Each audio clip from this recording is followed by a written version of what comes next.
When debts become very large, and there is an economic downturn, and the empire can no longer borrow the money necessary to repay its debts, the financial bubble bursts.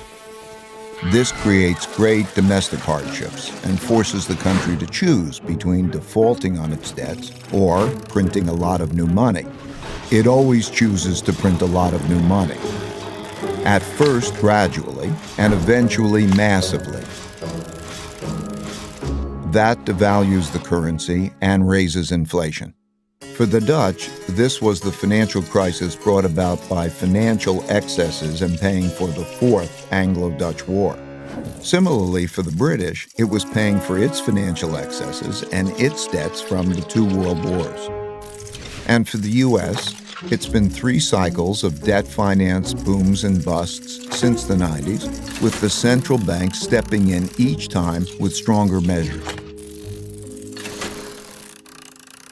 When the government has problems funding itself, when there are bad economic conditions, and living standards for most people are declining, and there are large wealth, values, and political gaps, internal conflict between the rich and the poor, as well as different ethnic, religious, and racial groups, greatly increases. This leads to political extremism that shows up as populism of the left or the right. Those of the left seek to redistribute the wealth, while those of the right seek to maintain the wealth in the hands of the rich.